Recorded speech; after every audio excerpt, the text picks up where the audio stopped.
Meditation, rational irrational, manifestation, affirmation, gratitude. ഇത് കഥയിലൂടെ ഞാൻ എൻ്റെ കൊച്ചു കൂട്ടുകാർക്ക് മനസ്സിലാവുന്ന രീതിയിൽ പറഞ്ഞുതരാം. ഒരു ചെറിയൊരു വിത്ത് അത് വളർന്ന് വലുതായി വലിയ വൃക്ഷമാകുന്നു, അല്ലെങ്കിൽ പൂന്തോട്ടത്തിലെ ഏറ്റവും കൂടുതൽ പൂവുള്ളൊരു മരമായി തീരും, ഒരു പൂച്ചെടിയായി തീരും. ഒരു വിത്ത് കൈ കിട്ടി, ആ വിത്ത് എന്താണ്, നല്ല മണ്ണിൽ വിത്തിനെ ഇടുന്നു. മണ്ണിലിട്ടിട്ട് വെള്ളം മഴയായിട്ട് വന്ന് അതിനെ നനച്ചു കൊടുക്കും. അതിന് നല്ല പോലെ നമ്മളൊരു സംരക്ഷണ വലയം തീർത്ത് കൊടുക്കുന്നു.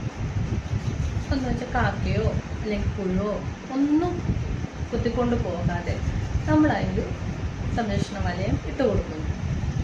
എന്നിട്ട് സൺലൈറ്റ്, സൂര്യപ്രകാശം അതിലേക്ക് അടിക്കുമ്പോൾ അത് ചെറുതായിട്ട് അതിൻ്റെ ഒരു ചെറിയൊരു ഇല പൊട്ടുന്നു. മേപ്പോട്ട് ഇല വരുമ്പോൾ താഴേക്ക് വേരുകൾ വളരുന്നു. സ്റ്റെപ്പ് ബൈ സ്റ്റെപ്പായിട്ട് ഇത് വളരുന്നു. ഒരു ദിവസം, രണ്ടാമത്തെ ദിവസം ഇതിൻ്റെ വളർച്ച നമ്മൾ വിഷ്വലൈസ് ചെയ്യാം. എന്നിട്ട് അത് നിറയെ പൂക്കളുള്ള ഒരു ചെടിയായി മാറുന്നു. അല്ലെങ്കിൽ നിങ്ങൾക്ക് ഏതാണോ ഇഷ്ടം, നിറയെ പഴങ്ങളുള്ളൊരു വൃക്ഷമായി മാറുന്നു.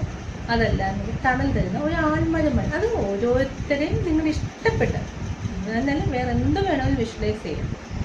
അപ്പോൾ അതിനകത്ത് സങ്കല്പം, നമ്മൾ മെഡിറ്റേഷൻ ചെയ്യുമ്പോൾ നമുക്ക് വേണമെങ്കിൽ നമ്മളൊരു വിത്തായി കണ്ട് അതിലേക്ക് സൂര്യപ്രകാശം നമ്മുടെ ഉള്ളിലേക്ക് വരുന്നതായിട്ട് സങ്കല്പിച്ചിട്ട് വെള്ളം നമ്മളിലേക്ക് ഷവർ ചെയ്യുന്നതായിട്ട് ആ ഒരു കുളിർമയുള്ള ചിന്തയായിട്ട് സങ്കല്പിച്ചിട്ട് ഈ സൺലൈറ്റ് എല്ലാം പോസിറ്റീവായിട്ട് നമ്മളെ തഴുകുന്നതായിട്ട്, തലോടുന്നതായിട്ട്, ഒരു തൂവൽ സ്പർശമായിട്ട് തന്നെ ചിന്തിക്കാൻ കുട്ടികളെ പറഞ്ഞ് മനസ്സിലാക്കി കൊടുക്കുക. എന്നിട്ട് ഇത് വളർന്നു വന്നു കഴിയുമ്പോൾ ഡെയിലി ഇത് നന്ദി പറയണം.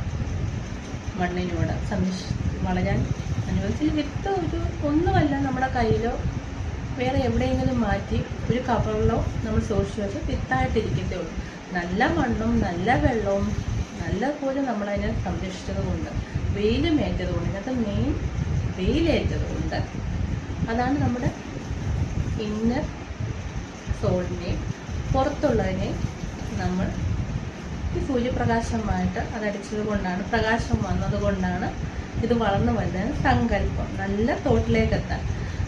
എന്നിട്ട് നന്ദി പറയാൻ എങ്ങനെയാണ്, മണ്ണിന് നന്ദി, വെള്ളത്തിന് നന്ദി, സൂര്യപ്രകാശത്തിന് നന്ദി, ഈ രീതിയിൽ വിഷ്വലൈസ് ചെയ്യാൻ കുട്ടികളെ പഠിപ്പിക്കുക.